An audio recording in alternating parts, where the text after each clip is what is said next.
jolly good. Hello, boys and girls, ladies and gentlemen.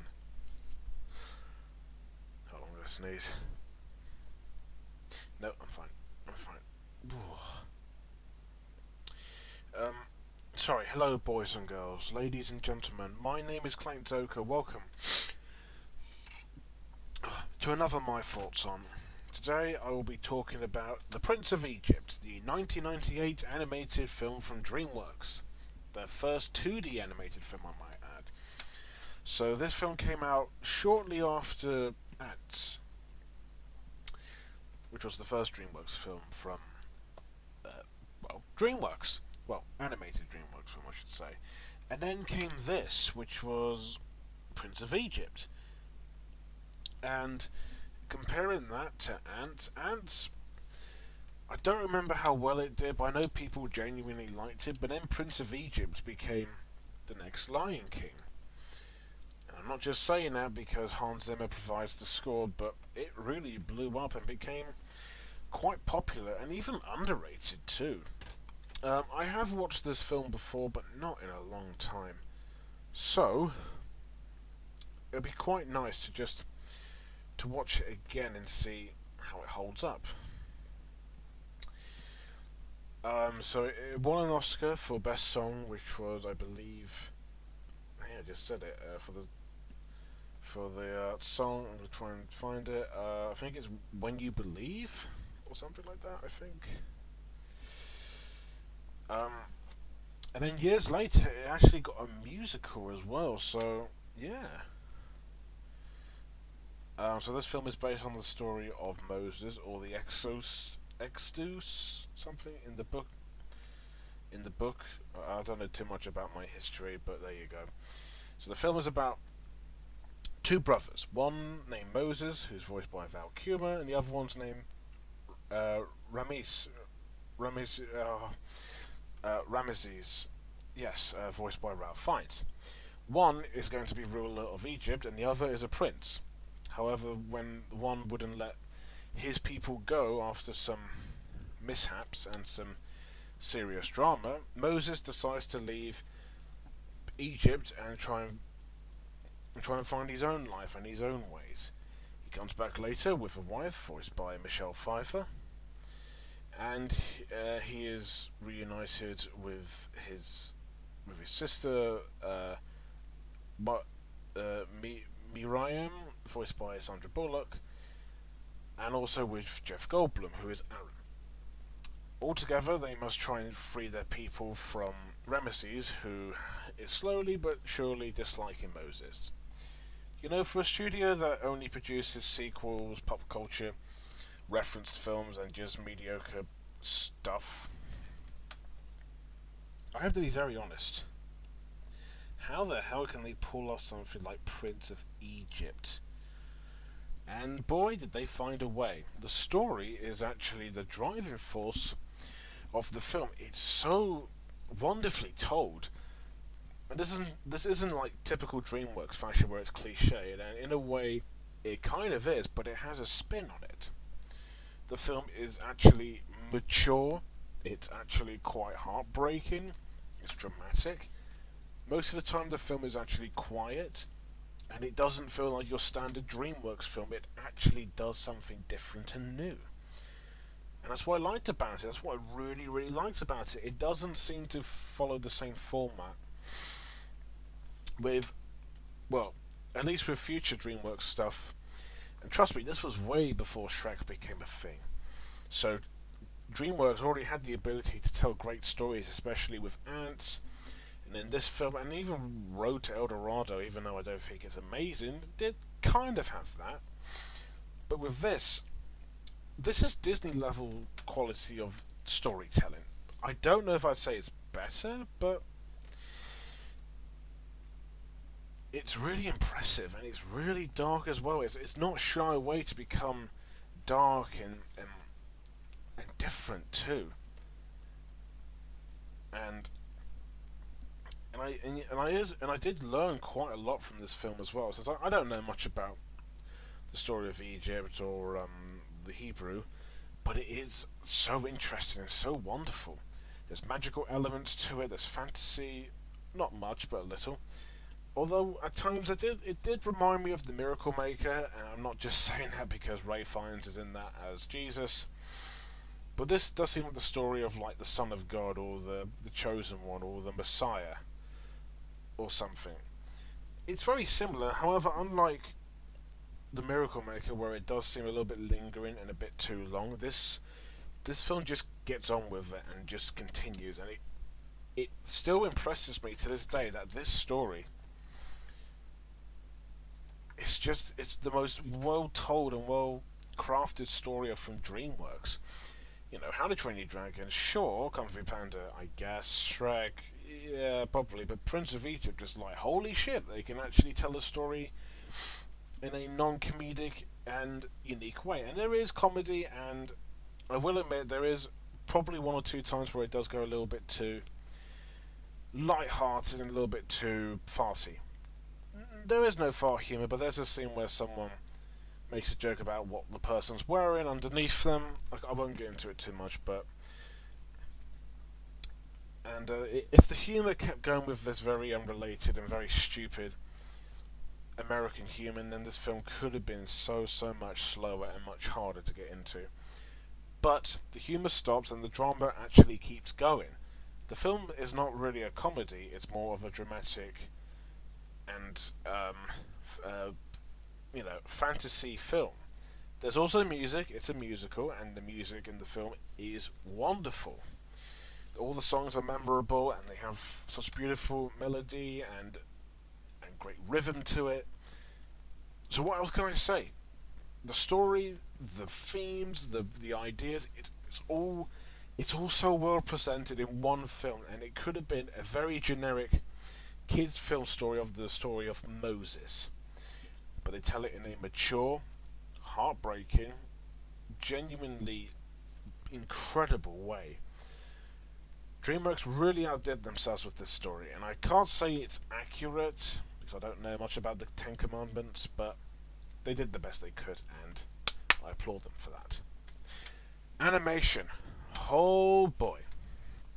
The animation for this film looks incredible. And keep in mind, this film did come out in 1998, and it looks great from 1998.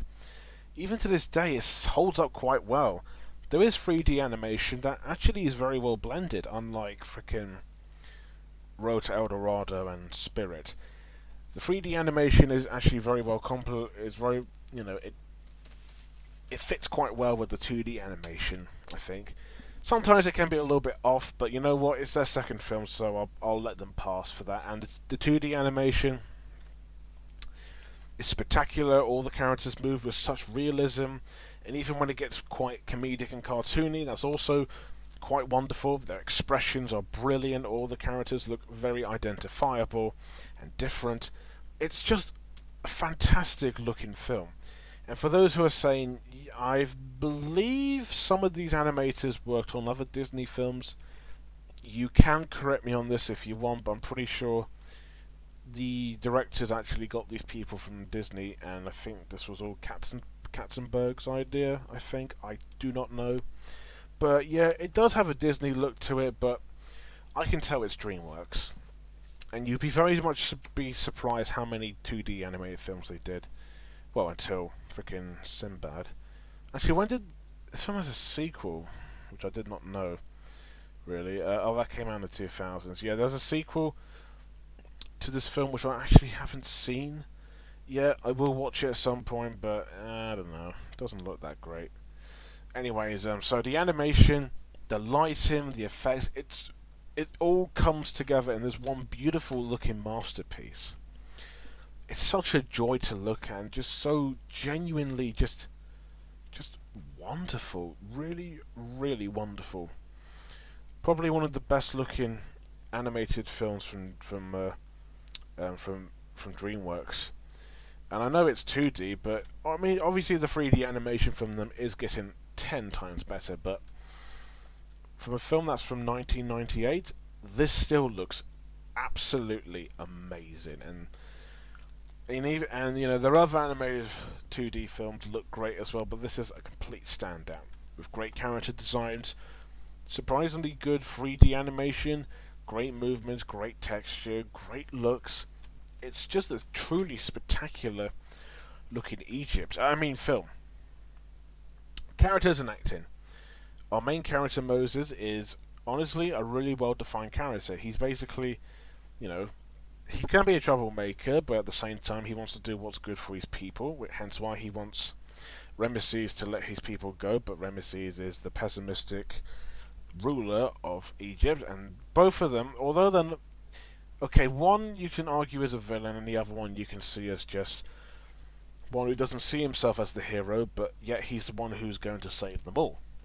And both their chemistries, even though technically he's an adopted brother, they are both really, really compelled and quite tragic. Really, I think even when they're both being good to each other and being nice, they're really, really likable and really fun. However, when they both part their separate ways and kind of have despisements for each other, it really works. Because, two siblings will disagree on one thing. One will agree on something positive and the other one will disagree on that and focus more on the negative. However, there is a scene in the film, which I won't give away really, that really surprised me, and it involves someone's death. And it involves these two. That's actually my favourite scene, is when this character dies, and the way it's portrayed is so beautiful, and it makes and you do feel sorry for Ramesses, even though he's kind of a dick, but you can see where he's coming from, and you know why he's doing it, and you can see why Moses wants to get the people out. You've also got his wife, voiced by Michelle Pfeiffer, and I'm not going to pronounce her name there. She doesn't really have that much chemistry with Moses, and although she was captured, but Moses decided to let her go, her chemistry with her is not much, but it is quite lovely and sweet, especially when they're both married.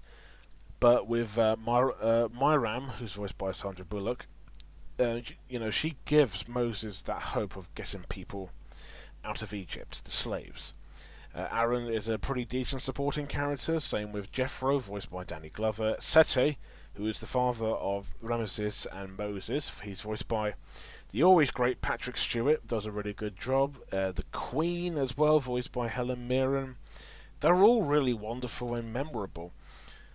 Hotep, voiced by Steve Martin, and Hua, voiced by Martin Short. They're both the comedic villains, and although their screen presence are kind of pointless and they don't really do much except for comedy, I'll give them this. If they were in the film far more often than they should have, I think this film could have been a little bit underwhelmingly unfunny.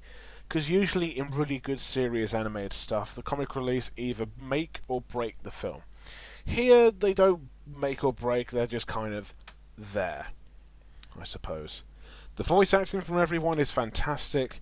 Although Val Kilmer is a very strange choice, and Sandra Bullock, I don't quite get why we have British and American actors here, which is very strange, but they all do a really good job. Val Kilmer's really good, Ray Fiennes is spectacular, Michelle Pfeiffer as well, Sandra Bullock, Jeff Goldblum, who just sounds like Jeff Goldblum's really good, Danny Glover, Patrick Stewart, Helen Mirren, even Steve Martin and Martin Short are really good as well. All of them spectacular, with some great characters that are likeable, memorable, and you can root for them, and with some spectacular voice acting. They are definitely the characters that God sent down. Now, I mentioned the songs in the film are absolutely spectacular. But the one thing that made this film really special was the score by, who else? Hans Zimmer. This is one of his best animated scores and one of his best scores of all time. It's just so comforting, atmospheric, wonderful, and it makes you want to cry just by how gorgeous it sounds. It's a really fascinatingly fantastic score, one of his best. I still love this film. Not only do I think it's one of the best DreamWorks films, but I could possibly think that it's in the top 5. Yeah. The Prince of Egypt is an underrated animated classic. It has fantastic, wonderful animation. It has sympathetic and great, wonderful characters. It has spectacular voice acting. It has a very well-told story that's mature, emotional, heartbreaking, and very dramatic, along with good songs, really good songs, and excellent, excellent score by the one and only Hans Zimmer. If you are a DreamWorks fan, you need to watch this. It is so, so wonderful.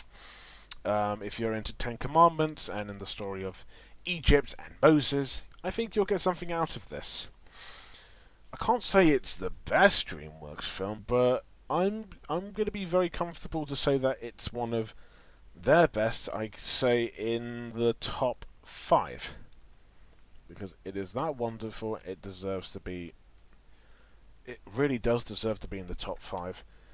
I can't decide whether it's better than like Shrek and all that. It's quite hard because DreamWorks, not a perfect studio, they can make some really damn good stuff if you give them the right directors and the right writers and something with a clear vision. They can do no wrong. Sometimes they can do wrong, but mostly it's the other way around. So, Prince of Egypt gets 100% 10 out of 10. Just an absolutely spectacular film. If you haven't watched it, please go and watch it. It's on Netflix right now, at least in the UK. Give it a watch. It's fantastic. Just wonderful. Just wonderful. So yeah, Prince of Egypt. Oh, it's good to watch this film again. The last time I watched this film was 2017, so that was about 4 or 5 years ago. And after rewatching it, it's still really damn good. It's better than The Miracle Maker, which is also a very religious film. I mean, I like that film as well, but this film really just magical, spectacular. So next up, I'm going to be talking about, obviously, Horrible Bosses 2, which will be coming Friday, and yeah, look out for that. If you have seen Prince of Egypt, what do you think about it? Is it good, bad, decent? Do you want to see it? Let me know below, and as always, thank you guys for watching. Don't forget to like, comment, and most importantly, subscribe. And until next time, bye for now!